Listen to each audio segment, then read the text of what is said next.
नमस्कार प्यारे बच्चों, आप सभी का स्वागत करता हूं मैथ सॉल्यूशन यूट्यूब चैनल पर। आज हम एक ऐसे टॉपिक के बारे में बात करने वाले हैं। कोई भी स्टूडेंट अपनी बोर्ड परीक्षा देता है तो परीक्षा से पहले उसके मन के अंदर ये प्रश्न जरूर आते हैं और पूरे यूट्यूब पर देखता है, लेकिन कहीं पर भी उसको सटीक जानकारी नहीं मिलती। लेकिन प्यारे साथियों, आज यदि आप इस वीडियो को पूरा देख लेते हो तो आपके मन में जितने भी डाउट है एग्जाम को लेकर वो सारे डाउट समाप्त हो जाएंगे। आज हमारे इस वीडियो का टॉपिक होने वाला है कि आरबीएससी यानी कि Rajasthan board secondary education class 10th passing marks 2025 क्या होगा। जितने भी क्लास 10th के बच्चे हैं राजस्थान बोर्ड के और 2025 की बोर्ड परीक्षा में शामिल होने वाले हैं, तो भाई ध्यान से सुन लीजिएगा कि 2025 के अंदर आपका भाई पासिंग मार्क्स का क्राइटेरिया क्या रहने वाला है। साथ के साथ मैं आपको कुछ और एक्स्ट्रा जानकारी देने वाला हूं जो आपके मन में शायद बाद में आए। पहली जानकारी तो है कि पास होने के लिए कितने नंबर चाहिए, वो आप सभी का क्वेश्चन होता ही है। सेकंड है ग्रीस मार्क्स मिलेगा या नहीं मिलेगा, मिलेगा तो कितना मिलेगा, ठीक है। सप्लीमेंट्री कब लगता है और हम फेल कब होते हैं। ये चार क्वेश्चन जो है वो आपके मन में हमेशा रहते ही है। आज यदि आप इस वीडियो को पूरा देख लेते हो तो गारंटी है प्यारे बच्चों, एक भी क्वेश्चन ऐसा नहीं होगा जो आपका भाई समाप्त में नहीं कर दूंगा। प्यारे बच्चों, वीडियो काफी अच्छा होने वाला है। वीडियो को आप शुरू से लेकर अंत तक जरूर देखिएगा, क्योंकि पासिंग क्राइटेरिया समझना कोई बच्चों का खेल नहीं है। हर एक चीज को हम बारीकी से डीपली समझाएंगे। आप हर एक चीज को भाई ध्यान से सुन लीजिएगा। यदि चैनल पहली बार आए हो तो चैनल को सब्सक्राइब कर दीजिएगा, क्योंकि रेगुलर बोर्ड एग्जाम 2025 की तैयारी हमारे चैनल पर करवाई जा रही है। उसमें आपको भाई काफी ज्यादा हेल्प मिल जाएगी और इस चैनल को सब्सक्राइब करके वीडियो को शेयर जरूर कर दीजिएगा। चलिए स्टार्ट करते हैं। देखिए, सबसे पहला क्वेश्चन है कि पास होने के लिए सर कितने नंबर चाहिए। देखिए, हम बात कर रहे हैं क्लास 10th की, तो क्लास 10th के अंदर जो पेपर होता है वो 6 सब्जेक्ट का भाई पेपर होता है, 6 विषय होते हैं। कितने सब्जेक्ट होते हैं टोटल? 6 सब्जेक्ट यहाँ पर भाई होते हैं क्लास 10th के अंदर। अब हम बात करेंगे पासिंग मार्क्स क्राइटेरिया क्या होगा। बात करके चलते किसी एक सब्जेक्ट से, बाकी का सेम रहने वाला है। बात करते हैं हम मैथ की। देखिए, जो मैथ का आपका एग्जाम होगा थ्योरी वाला, वो 80 नंबर का भाई आपका एग्जाम लिया जाएगा, ठीक है। और जो 20 नंबर होते हैं वो आपके भाई शतरंज के होते हैं, जो स्कूल की तरफ से भेजे जाते हैं।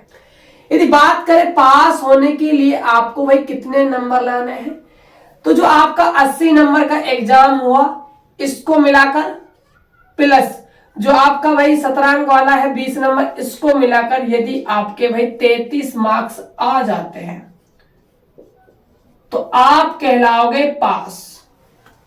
यदि 80 में से जो नंबर आपके आए वो और स्कूल की तरफ से जो नंबर गए वो, इन दोनों को यदि आपके जोड़कर 33 मार्क्स बन रहा है तो इसका मतलब आप उस सब्जेक्ट के अंदर क्या हो भाई, पास हो, ठीक है।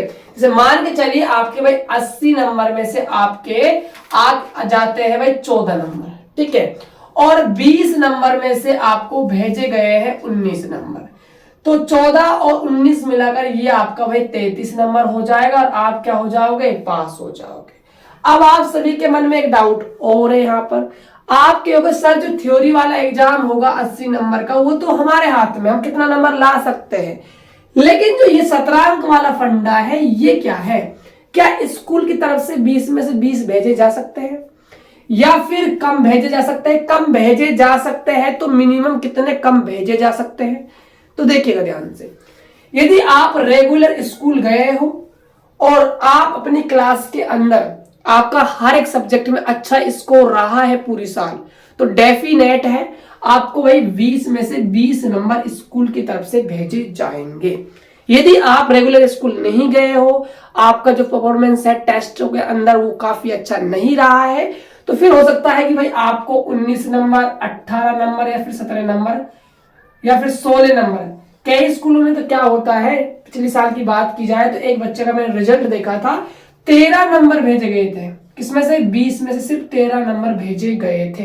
अब आप सोच सकते हो 13 नंबर भेजे गए यहां से, तो यहां से आपको भी 20 नंबर लाने थे पास करने के लिए, तो कितना टिपिकल हो जाता है बच्चे के लिए।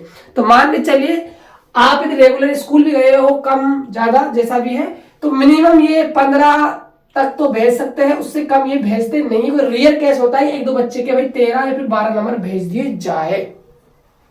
ये मान के चलिए 15 से ज्यादा आपको मिलेगा, कम आपको नहीं मिलेगा। अब थ्योरी का 80 नंबर का एग्जाम, उसमें आप कितना लाते हो, उसमें आपको प्लस करके भाई 33 नंबर बनाना होगा। यदि आप बनाने में कायम हो जाते हो तो फिर आप पास हो जाओगे। अब यदि सुनिएगा ध्यान से, अब आपका अगला सवाल होगा, सर मान के चलिए हमारे मैथ में थ्योरी और 17 मिलाकर 33 नंबर नहीं आते हैं, तो क्या हम फेल हो जाएंगे? नहीं, अभी भी आप फेल नहीं कहलाओगे। फेल करने के लिए भी भाई कुछ विशेष कंडीशन होती है, समझते हैं, ध्यान से देखिएगा। सबसे पहले हम समझते हैं ग्रीस मार्क्स मिलेगा तो कितना मिलेगा, ठीक है। इसको यदि आप समझ लेते हो तो फेल वाला जो कंसेप्ट है वो थोड़ा बहुत आपको भी क्लियर हो जाएगा। देखिएगा ध्यान से, देखिए राजस्थान बोर्ड के अंदर क्लास 10th के अंदर ग्रीस मार्क्स दिया जाता है। पहली बात सुन लीजिएगा ध्यान से, अब ये कितने नंबर का ग्रीस मार्क्स दिया जाता है, तो ये मैक्सिमम आपको मिलेगा भाई 6 मार्क्स का। कितने मार्क्स का? 6 मार्क्स का आपको भाई ग्रीस मार्क्स दिया जाएगा। अब ये 6 मार्क्स का ग्रीस मार्क्स कैसे कैसे दिया जाएगा उसको भी आप भाई ध्यान से समझ लीजिएगा। देखिए जो 6 नंबर का ग्रीस मार्क्स है ये मैक्सिमम ये 2 सब्जेक्ट में आपको भाई मिलेगा। मैक्सिमम 2 सब्जेक्ट में आपको मिलेगा। मान के चलिए एक सब्जेक्ट है आपका मैथ, एक सब्जेक्ट है आपका साइंस, ठीक है। मैथ में आपके भाई 100 में से 80 और 20 मिलाकर आपके मार्क्स आ रहे हैं 30, ठीक है। और साइंस में भी आपके आ रहे हैं 30 मार्क्स। तो यहां पर पास करने के लिए 3 नंबर चाहिए, यहां पर ही पास करने के लिए 3 नंबर चाहिए। तो दोनों को पास करने के लिए मिला दे तो 6 मार्क्स हमें पास करने के लिए चाहिए। तो यहां से बोर्ड की तरफ से आपको 3-3 नंबर का भाई ग्रेस मार्क्स दिया जाएगा। और देने के बाद मैथ के आगे लिखा मिलेगा आपको 30 जी और साइंस के बराबर आपको देखने को मिलेगा 30 जी। जी का मतलब प्यारे बच्चों गुण नहीं है। कभी आप खुश हो जाओ, आपके फैमिली को दिखाओ, आपके पिताजी को दिखाओ कि देखो पापा जी, देखो मम्मी जी, मेरे क्या गया है, मैथ और साइंस के अंदर गुड़ आ गया है। भाई ये गुड़ नहीं है, ये गुड़ नहीं है, ये काम क्या है, अच्छा नहीं है, ये आपको ग्रीस मार्क्स मिला है। और ग्रीस मार्क्स मिलने की वजह से आप क्या हो चुके हो, पास हो चुके हो। अब कुछ मन में आपके ये भी डाउट उत्पन्न हो सकता है कि सर ग्रीस मार्क्स मिलने से क्या फ्यूचर में कोई प्रॉब्लम तो नहीं आएगा? तो ध्यान से सुन लीजिए, ग्रीस मार्क्स मिलने से फ्यूचर में कोई भी प्रॉब्लम नहीं आएगा। क्योंकि जब बोर्ड ने रूल निकाला है भाई ग्रीस मार्क्स का बोर्ड दे रहा है तो कोई चीज खराब थोड़ी होगी, कोई नुकसानदायक थोड़ी होगी, ठीक है। आगे कोई आपको भाई दिक्कत नहीं आएगी किसी भी जॉब में, किसी भी फॉर्म को अप्लाई करने में।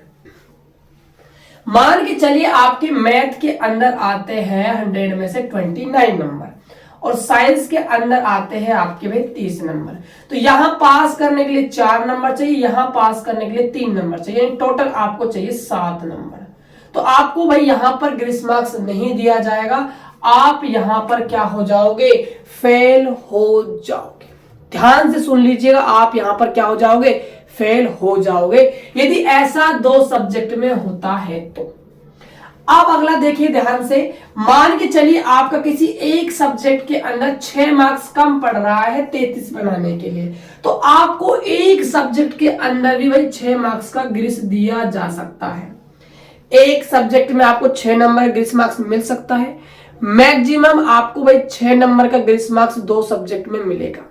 ध्यान से सुन लीजिएगा, ये 3 सब्जेक्ट है, हर एक सब्जेक्ट में आपको पास करने के लिए 2-2 नंबर चाहिए, तो यहां पर आपको भाई ग्रीस मार्क्स नहीं मिलेगा, यहां आप हो जाओगे फेल। मैक्सिमम 2 सब्जेक्ट और मिनिमम एक में आपको चाहिए तो आप 6 मार्क्स का ग्रीस मार्क्स ले सकते हो। 1 5 2 4 3 3 4 2 ऐसे आप इसको भाई 2 सब्जेक्ट में डिवाइड कर सकते हो और फिर आप एक सब्जेक्ट में भी ग्रीस मार्क्स को ले सकते हो। चलिए, ये तो था भाई ग्रीस मार्क्स का फंडा। अब बात करते हैं कि सप्लीमेंट्री सर हम कब आते हैं। देखिएगा ध्यान से, मान के चलिए आपका मैथ सब्जेक्ट है, ठीक है, और मैथ के अंदर आपके नंबर आए हैं 26 नंबर आपके भाई 100 में से आए हैं। अब आपको पास करने के लिए 7 नंबर चाहिए और जो ग्रीस मार्क्स है वो तो भाई मैक्सिमम 6 नंबर का मिल सकता है। इसका मतलब आप क्या हो गए, फेल हो जाओगे। ऐसा आपने अभी सोचा, लेकिन ये गलत है। आप फेल नहीं कहलाओगे। यदि किसी एक सब्जेक्ट में पास करने के लिए 6 से ज्यादा नंबर चाहिए तो आप उस वाले केस में फेल नहीं होंगे, आपको दिया जाएगा सप्लीमेंट्री। अब कुछ बच्चे सप्लीमेंट्री का मतलब नहीं जानते, सर सप्लीमेंट्री क्या होती है। सप्लीमेंट्री ऐसा एग्जाम होता है जब किसी एक सब्जेक्ट के अंदर हमारे पासिंग मार्क्स नंबर नहीं आते हैं तो उस सब्जेक्ट का जो एग्जाम है वो हमारे रिजल्ट के बाद लगभग 2 महीने बाद ये एग्जाम फिर से उसी सब्जेक्ट का होता है, जिसको हम सप्लीमेंट्री एग्जाम कहते हैं। फिर उसके अंदर आपको फिर पास करने के लिए फिर से कितने नंबर चाहिए, 33 मार्क्स लाने होते हैं। ये होता है आपका सप्लीमेंट्री। तो सप्लीमेंट्री कब लगता है भाई, जब किसी एक सब्जेक्ट के अंदर पास करने के लिए 6 नंबर से ज्यादा नंबर चाहिए तो हमें सप्लीमेंट्री उस सब्जेक्ट के अंदर लग सकता है। मिनिमम एक सब्जेक्ट के अंदर भाई आपको सप्लीमेंट्री दिया जाएगा। ऐसा नहीं हो सकता कि 2 सब्जेक्ट में आपको पास करने के लिए पासिंग मार्क्स से कम नंबर आपका आ रहा है तो आपको 2 सब्जेक्ट के अंदर सप्लीमेंट्री मिल जाएगा, ऐसा बिल्कुल नहीं। सिर्फ एक सब्जेक्ट के अंदर सप्लीमेंट्री दिया जाएगा। इसकी भी भाई 2 कंडीशन है, कब कब मिल सकता है। पहली कंडीशन क्या है कि जब पासिंग मार्क्स से कम नंबर आता है, 6 से ज्यादा नंबर हमें चाहिए पास करने के लिए तो आपको सप्लीमेंट्री मिलेगा। एक कंडीशन और है जब आपको सप्लीमेंट्री मिल सकता है, जिसको सुनकर कुछ बच्चे खुश हो जाएंगे। क्या है, मान के चलिए आपने 6 सब्जेक्ट में से किसी एक सब्जेक्ट का आपने एग्जाम ही नहीं दिया, आप एग्जाम हॉल में ही नहीं गए एग्जाम देने के लिए, तो उस वाले केस में भी भाई आपको उस सब्जेक्ट के अंदर सप्लीमेंट्री दिया जाएगा। है ना कमाल की बात। 5 सब्जेक्ट के एग्जाम दो, एक का मत दो, फिर से देंगे, फुर्सत में देंगे, तब भी आपको भाई सप्लीमेंट्री लगेगा, फेल आप नहीं कहलाओगे। ये था भाई सप्लीमेंट्री का फंडा। अब बात करते जो हमारा 4th पॉइंट, जिससे बच्चों को क्या लगता है भाई, डर लगता है। बच्चों डरने की जरूरत नहीं है, ठीक है, मेहनत करो अच्छे से, डोंट वरी, डरिए मत, अच्छे से शिद्दत से आप मेहनत कीजिए, सफलता आपको जरूर मिलेगी। ठीक है, चलिए फेल कब होते हैं, देखिए फेल कब होते हैं, जब 2 सब्जेक्ट के अंदर 6 नंबर से ज्यादा पास करने के लिए चाहिए, 6 नंबर से ज्यादा मार्क्स चाहिए